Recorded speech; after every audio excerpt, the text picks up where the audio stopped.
In the fall, our friend and neighbor, Kit Goldfarb, first introduced us to the work of Sango Kenya, a nonprofit organization she founded in 2019 with Kenyan native Dr. Constance Gewa, a professor in the Department of Nutrition and Food Studies at George Mason University. The mission of Sango Kenya is to promote sustainable farming solutions that address food and nutrition insecurity in Kenya's Seme sub-county, now made worse by the effects of climate change. Dr. Gewa's research focuses on the nutritional status of mothers and children in low-income nations, especially those in sub-Saharan Africa.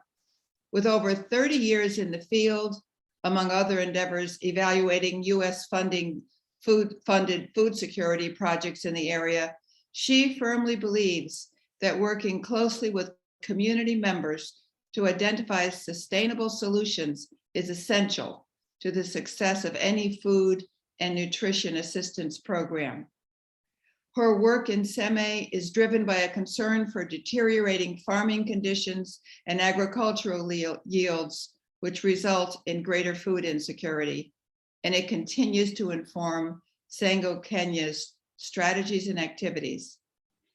In late December, Kit returned home from a 5-week visit to Kenya's Seme sub-county and is here today with Constance to give us an update on Sango Kenya from the field, as well as a look at the program's origins and future plans.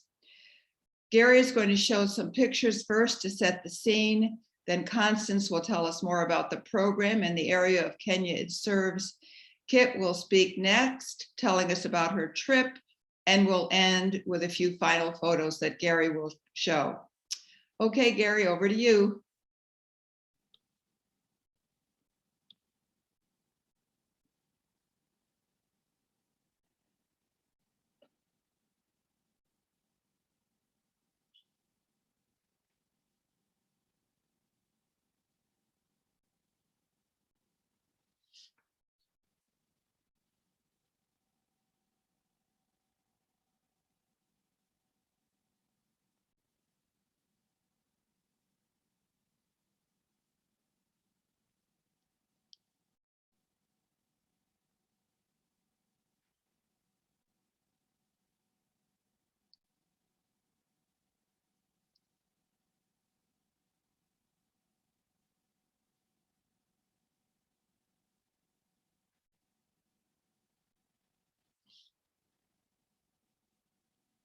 Should I go ahead, Madeline?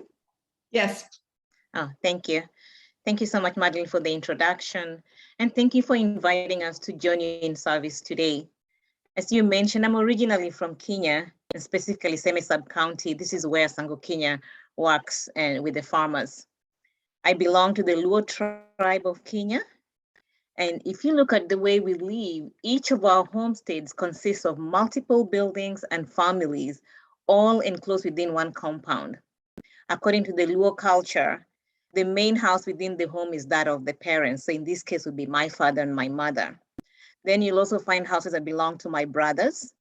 And these are usually very simple houses, 2 to 3 room houses, usually a living room and a bedroom. And sometimes if the family can afford, a small room which serves as a store for various commodities. There's an outdoor kitchen and a bathroom and a toilet. Girls do not build their houses in at their parents' home. That is part of our culture. So what happens when we visit home? During the visits, girls sleep in their parents' and or brothers' houses. My parents are both deceased, but we have maintained their house as required by the culture. That will always be referred to as the Gewa's home. So as I call it, it's my home, but it's really my parents' home.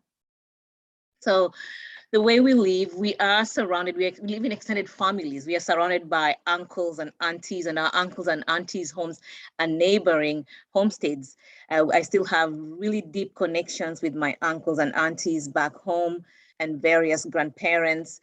If you look at the Luo, we have large families and extended families. So my aunties and my uncles are actually my mothers and fathers. I'll not refer to them. If I speak in my vernacular, in my Luo language, I will never say my uncle. I'll always say my dad, even though that's an uncle. So I say Baba so and so and Baba so and so, and everybody goes, how many fathers do you have? Yes, I have many fathers and many mothers.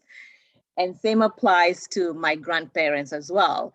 All the friends and age mates of my grandparents are my grandparents. And so when I go home and I have friends, I would introduce them to multiple grandparents. And the same question goes, how many grandparents do you have? I say, I have very many grandparents. And this has given us that connection. I still have people that I can talk to and seek advice from, even though my parents are not alive. I still have people that I care for, my fathers and my mothers and my grandparents, and of course the various cousins and nephews and nieces. So we form these large families, and there are those deep connections that we always have maintained. A little bit about Seme. So Seme is found, and this is where we work, Seme is found along the shores of Lake Victoria.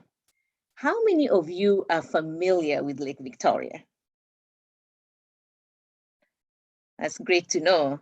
So if you are, then you know that Lake Victoria actually goes across 3 different countries, right? Do you guys know which ones? All right. So Lake Victoria is found in Kenya, Uganda, and Tanzania. Lake Victoria is actually the largest lake in Africa and the largest tropical lake in the world. And in terms of size, it is the 2nd largest lake in the world, only after Lake Superior here in the US. So as I said, it's divided across these 3 countries. On the Kenyan side, you'll find that we have the Luos that live along the shores of Lake Victoria, the Luo tribe. We live along the shores of Lake Victoria. And so traditionally, we were fishermen. We do fish a lot because we live along those lakes. In fact, they refer to us as the River Lake Nilots, if you look at the history books, because of that tendency, we prefer the lakes and the rivers. And so as I was saying, we live along Lake Victoria. Traditionally, we did a lot of fishing.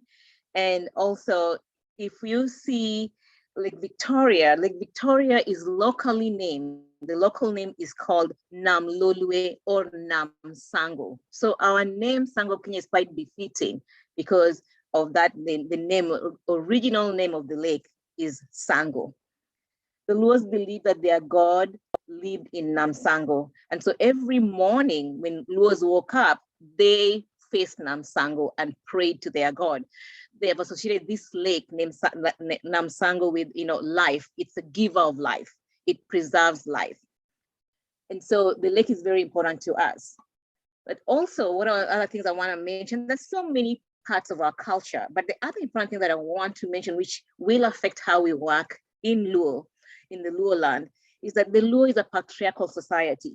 What that means is that men make most decisions. Men's views are actually given priority over that of women, and that's just the way it is. Of course, it's changing over the years, but you still find that, especially in the rural parts of the land, that people will look up to men more than the women. So, for example, when a woman gets married, she leaves her father's home and she goes to live with her husband in her in-laws' home. And this explains why girls do not build houses in their father's homes, because you're going to leave and your husband is going to build for you at their place. So when you come back, you're only visiting. Most of the women that we work with in Sango, Kenya are married and they live in Seme where we work with at their in-laws or at their husband's homes. Most of the decisions around agriculture are made by the in-laws or the women's husbands. And especially when you look at cash crops like maize or beans. Some of these decisions may not work so well for the women, may deter them from planting in a timely manner. So for example, if the mother-in-law decides to delay planting, the younger woman cannot plant. And so even if the rains have come and gone, she will not do anything until she stays hungry because she did not plant anything. If the mother-in-law decides that this particular crop will not be planted, for example, maize, the younger woman cannot plant maize. And so you find that those decisions then affect this younger woman who has young children that she needs to take care of. So those are some of the issues that we are facing as we work in that area. Very recently, we actually saw one of our mothers that we work with where the mother-in-law did not plant cowpeas, and so the woman could not plant cowpeas. But cowpeas is the vegetable that does well in that area. So that means she would stay hungry and her family would stay hungry and suffer through the season. So those are some of the things that may affect them negatively. But I also want to know that they'll let you know that the crops that we promote, like vegetables, are considered women's crops for the most part. And so with that, Sango Kenya has identified a place that can allow us to gain that entry in supporting women when it comes to agriculture. Now, this may change. You don't know how the dynamic may change as the crops become more prominent, as the women become more knowledgeable, as the women become more prominent, and we don't know how this will change, but we are, paying attention to what is happening. One of the things we've seen as we've worked in this area is that we've seen some fathers and some men becoming more supportive of their wives. And so we are hoping that as they see the change being brought about, with their women as they're working with us in Sango Kenya, that they will be more supportive as time goes by. So that's something we are really hoping for. And also the women have become more supportive of each other as we've continued to work with them. So that has been a good outcome that we've seen. So why does Sango Kenya work with women and young children? We work with women and young children because nutritionally, they are the most vulnerable members of the home. Women, because of pregnancy and lactation requirements, they have a higher nutritional need. Young children, they grow pretty fast. They have a high growth rate. And so they have a high nutritional need. So because of this, we want to focus on that group. My research in Kenya has shown us, and in this area has shown us that women suffer high rates of hunger. They are not well nourished, and women clearly told us, we know what we're supposed to be doing. We know we're supposed to feed the children. We know we're supposed to breastfeed as well, but we cannot if we are hungry. And so we are realizing that if we are going to address nutritional issues and nutritional security in Seme and surrounding areas, we have to address food security. And so this is where Sango Kenya actually comes in. Our research did show that in this area, prior to us starting to work here, 60% of the households with young children and mothers who are breastfeeding were actually food insecure. So that's a very high number. So Sango Kenya, we've been able to share our results with the communities. We've been able to share results with the government officers, and government officers are really happy to receive this information. There's only one problem. As much as they are happy about this, they are very limited in what they can do. The government does not have enough resources to do as, when it comes to development of the communities that they're supposed to work in. So this is where we come in. We partner with the government, we partner with the community, and we want to work with them to identify those sustainable solutions. So just like Namsango that was looked as a way of life and as a way of preserving the life of the people of Sem and people of Luoland. We want Sango Kenya to be able to be that organization that works with them to bring back life into these communities. Agriculture has changed over the years. There's a lot of, the yields have become less over the years. The crops that we used to see, like cassavas, which is known here as yucca, the green grams, which is known as mung beans, the black-eyed peas, which we call cowpeas, are not there anymore. And so what we want to do is work with them to be able to bring back these things through education, through training, through climate sensitive agriculture, through empowering women. And so we hope we'll bring back life to these households. So thank you. Asanteni, Erokamana.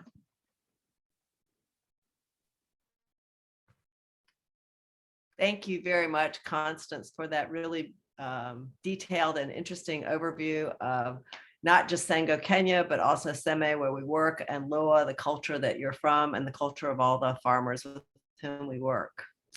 And thank you, Madeline and Ellen, and all of you for inviting us back. It was really wonderful to speak to you last October, right before my trip, and now having been back a month, it's nice to have the opportunity to talk about it once again.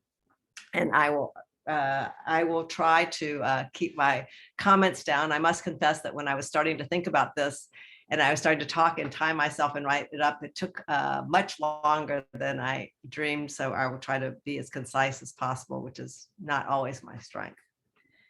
But I'd like to start with a quote that one of the farmers with whom I met when I was there made, that really underscores the focus of what we're doing, and that it's being accepted by the people with whom we work. She said in a meeting, "The knowledge and skills I have gotten from this training have really helped me and will help me for a long time, as opposed to someone bringing me fish and I will forget about it." I think that many of you were on the call back in October, but for those of you who were not, I'll just briefly explain a little bit of the method. Am I getting feedback, or is that somebody else? Sorry. A little of the methodology of Sango Kenya. The program is one, as Constance said, of empowering the women in their communities to strengthen their food and nutrition security. And we do that not by giving them handouts or providing them foodstuffs or money. We do that by training them and giving them knowledge, and then giving them field support so that they can start to utilize more effective and sustainable farming methods and increase their nutrition. We have worked in Seme sub-county. We started in 2020 with 2019 with the formation of the program, and our first pilot began in January of 2020, when we started with training in nutrition and agriculture, and followed by field support during the preparation of the land and the planting and the harvesting. I was there for the first 2.5 months and had to come home early because of COVID. Happily, we had completed the training, and we had an idea of how to continue the food support, and we had a wonderful team. And the program not only thrived, but it grew. And in 2021, we had grown to 70 farmers in 2 villages. And in the first year, we had supported the green vegetables that Constance spoke about in the long rains, which are in the early part of the year, to adding sweet potatoes, orange flesh sweet potatoes, which we selected because of their climate resilience and also because of their nutritional value. And we trained the farmers for growing them during the short rains, which occur roughly, or should occur, from mid-September to mid-October and last really only about 1 month. For those of you who follow our newsletters and my Facebook posts, you know that this was a very difficult year because of climate change and because of the rains. I went back in mid-November and came back and stayed about 5 weeks, as Madeline said. And we knew before I went, because Constance and I speak at least once a week with members of our team, that the rains had started late and there weren't as many rains as we needed. But I really wasn't prepared for the level of the drought. And even when I got there and people kept talking about drought, I wasn't prepared. And it isn't the kind of drought that many of you have probably seen in the news that's happening in northern Kenya and areas like Turkana, where it's really desert and animals are literally dropping dead from no water, and the people are suffering because of that. However, as you saw in the photographs, it is an extremely arid land, and they really rely on the rains, because there are no other forms of irrigation, to support their crops. The long rains that occurred from March to May had gone relatively well, although they had ended early also. But the short rains started late, and they have been very sporadic, getting as little as rain once a week, maybe even once every 2 weeks at times. And then they come really hard, as Constance said, and it starts to flood. So they are kind of caught between a rock and a hard place, so to speak. And it's very difficult. And when I started walking around, we have, as I mentioned, 70 farmers now in 2 villages, and I probably visited about half the farms. And some of the farmers were actually able to have successful farms despite the lack of rain. But they're generally the more experienced farmers, and they're the ones who have more land, so they have a better selection of where they can plant their crops. And some of them, even when their first sweet potatoes died, they went and got more sweet potato vines and planted those. And from my first day, when I started walking around and speaking to the farmers and seeing their crops and what a difficult time they were, I recognized that I really had wanted to anyway speak to the farmers individually, and that I wanted to talk to them even more now because I wanted to get their feedback. We have built this program working side by side with members of the community from the very beginning. Constance started it back with her research. We went back in 2019 and met with members of the community and got their feedback. And the program is built based on what they would like to do and what is possible. And when we talk about being a sustainable program, we're talking about not only providing things that are sustainable from an environmental perspective. So we use manure instead of chemical fertilizer, but also sustainability in that we only promote and train and support activities and agricultural methods and nutrition that the farmers can continue without us. So we don't use methods or things that require tools that we don't provide. But we need their feedback still as we go. We're a young program. We're only in our second year, even though we've grown a lot. And so the feedback I got from the farmers was really encouraging and reinforcing. As I read in the quote, they definitely support our methodology of teaching them, because it isn't something that we just hand them and it will go away and then they won't be able to do it anymore. We're training them and they are getting stronger and learning more better methods year over year. And we saw that with the first farmers from last year. Moving into this year, they actually started teaching the new farmers some of the methods, which, as Constance said, is one of our goals, is that they start working with each other and supporting each other and forming their own communities. But in the meetings with the individual farmers, and you'll see in the end some of those meetings, first, it was wonderful to be welcomed into their homes. It isn't always that you get welcomed into their homes. And they not only welcomed me and my colleague in, but they also invited many members of their family. So, and one of the families I was in there, and people just kept coming in, and it was, the woman lives on a large homestead that Constance was referring to.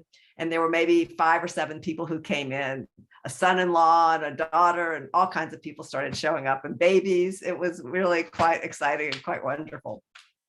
And she actually was the mother of the person who originally came into the farm, because her daughter had gone back to school.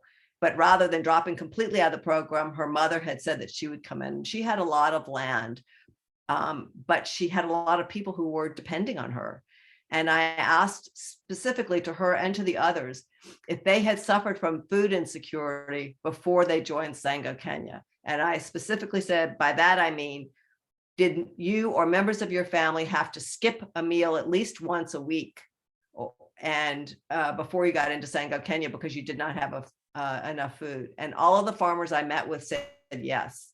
And then they said that during the long rains, though, when we had such a good crop of leafy green vegetables, that we not only had enough to feed our families, but we had enough to sell at the market, and even more at the market than we might have had in previous years. Additionally, we had trained the farmers to dry the vegetables, and most of them said that they had not dried enough to really last very long. But one of the farmers I met, I was there in November and was meeting with her late November, beginning of December. And the end of the season was in August, was their last harvest. She had just finished eating the last of the dried vegetables. So the vegetables that she had grown during the long rains that had ended in August had lasted her family all the way to December. And that was so reinforcing for us, because we can't be there all the time. We aren't a grocery store, but we need to help to work with the farmers to understand their needs and what they're able to do, and to try to provide food and crops that they will be able to feed them through as much of the year as possible. Because as Constance said, when she was growing up, they grew all these things and they had the gardens, and they relied on the gardens for their food. But one, because of climate change, and also because of government programs promoting things that are more Western and may not be as nutritious or as climate resilient, especially maize, then the farmers are really left without much. And every farm grows maize. And I would say if I went to 30 farms, there were 2 farms who had crops of maize that they were able to harvest. The rest of them they gave to silage, but they keep doing it year after year because that's what the government promotes. It's Western, it's modern, and that's one of the things that we're really trying to work against. So I also asked people if they would consider taking just part of their maize, and instead of planting the area they planted that, instead of planting maize there, would they consider planting something else? And they all said that they would. So that we're integrating all of this feedback into our program for 2022, because we're going to start training again in just a few weeks. And we will go through the long range. And my husband is looking at me and telling me that I'm running out of time. And then we will also do it in the short range. But I just close on this one more thing, and I apologize because there's just so much to say. But one of the things we realized too is that we just focused on sweet potatoes in this season. And we realized that we need to look at the farmers as a group and at how things have changed. And we've gotten to know them better. So this year, what we're doing is we're looking at the entire calendar. So we might be adding, or we're planning to add things like cassava. They all want to add cassava, which you can plant now, but then you harvest later on in the year. So it's not just when we plant, but we're looking at different crops that we can do so that we can increase their nutrition and the variety of their diet, and also help to ensure, we can't ensure, but help to mitigate the problems, the challenges of climate change. And I will end there and happily take questions. And thank you very, very much for this opportunity. I put the website URL up there and my email. If you have any questions, I would love to talk to anyone about this, as with Constance. And one day COVID will be over and hopefully Constance will actually come out here and maybe we can have an in-face meeting. So thank you very much. Erica Mana, my one word in Lua.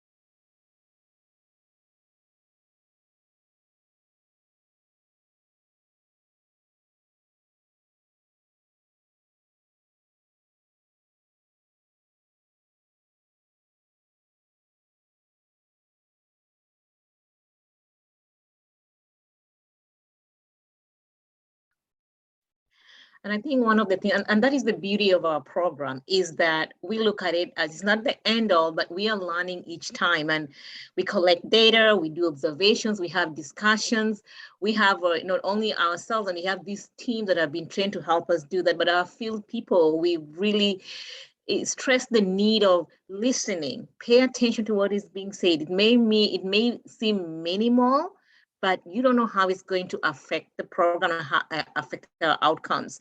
Our goal is to learn to get better. So as you say, Kate, we'll always be learning. So whatever we learned in our 2020, we applied in 2021.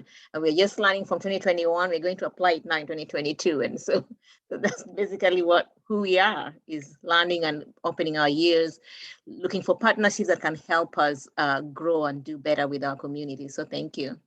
And Rachel, one of the things that there are many areas that I've thought of talking to you about, but one of the things I thought was we've talked about maybe connecting the schools or maybe just through your farm, talking about different methods that they might be able to incorporate and linking up that way. So there's so many things. Rappahannock is a great opportunity for that. And Constance actually did research in our neighboring evil county Culpeper, but politically, not otherwise. Just, well, we're not so great politically either. But I think that there's a lot, of emphasis on things here that we could learn from and translate to helping our farmers. And many people here have been extremely helpful, and so we're very grateful for that. Yeah. Thank you. I also did put my email there, my GMU email, because that's the one I check regularly in case you have any question or even want to share anything with me. And, based on this presentation, I'll be happy to answer them as well. So thank you. What is the backstory of how you came to work together on this project? That's a good question. Great. So how did we come to work together? Kit came back to school, and Kit, you'll add to this, came back to school to study public health. yeah, at George Mason University. When she came, I had just joined GMU around that time. And by then I was part of the Department of Global and Community Health, teaching public health, but we taught nutrition courses in public health. So we met in my global nutrition class, right, Kit? Yes. Yes. So we met, we connected, and she attended some of took I think an additional class. We worked on independent studies, and we just, I think we connected in our passion and interest in working in global and poor communities when it comes to nutritional issues and empowerment issues. So that's what brought us together. And since then, we've done not only on my class, but we've also done some consultancies together as well. So as I've continued to work in Kenya, and I was going back from, I think for a feedback study. Yes, this was in 2019. And I was going back and I called, I said, hey kid, I'm going back for my feedback meeting with my communities that I'm working in. And she said, oh, can I come? And I said, yeah, please do. And I thought it was a joke, you know? And she said, yeah, I'm going to come. And I said, okay, you're welcome, come. We're going to stay at my grandmother's and my in-laws home in rural Kenya. I don't have money for a high-end hotel for you.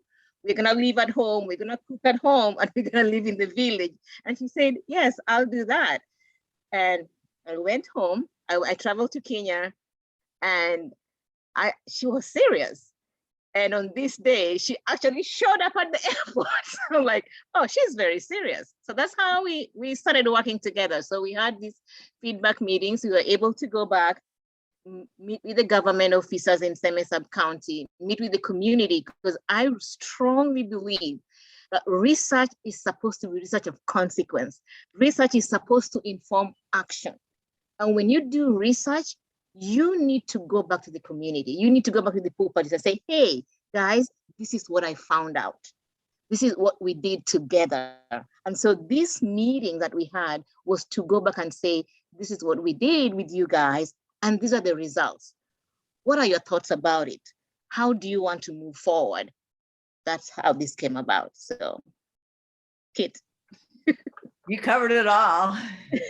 But the way that Sango Kenya came about was we came back to the United States and we started investigating. We got so much great feedback. It was very interactive and it really all came from the community. And Constance is really great at connecting with people. And so it was all in Lua. So I really actually had no idea what they were saying, but the people who were translating for us and taking notes for us told me that they'd been in many community meetings and the people really opened up to her in ways that they hadn't seen before. And so we came back and we started doing the research. And then we started realizing as the year was ending that there were people who were interested in supporting us and we had no vehicle for anything. We weren't formed. So we started filling out papers with the state and we started filling out all these things and people. We had a Facebook fundraiser that helped us do that. And then we went back in January of 2020 and started the program. And it was really, flying by the seat of our pants because we knew vaguely what we wanted to do, but we knew also that we had to get back in time to put the program together in time for the long range because the people had that expectation.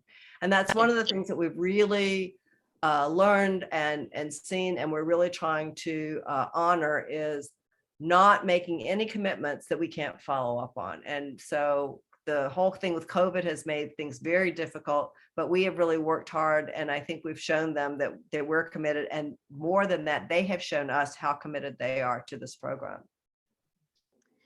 And I just want to mention how important for us, the connections that we had made in Kenya. So when we were starting, I had already built some connections in the Ministry of Health and being able, he's called Frederick, and Frederick was the Ministry of Health person and those even before him. And that really helped us because through these government officials, we were able to get to the ground and be able to have a government presence and a partnership as we were going. As much as, yes, having non-government organizations working in communities in Kenya and in Africa as a whole, people look up to the government. So, and the government personnel is such an important part to your work. And when they support you, then you have a higher chance of success, because they will support your program, they will advocate for it, they will be in the community talking about it, they will be part of it.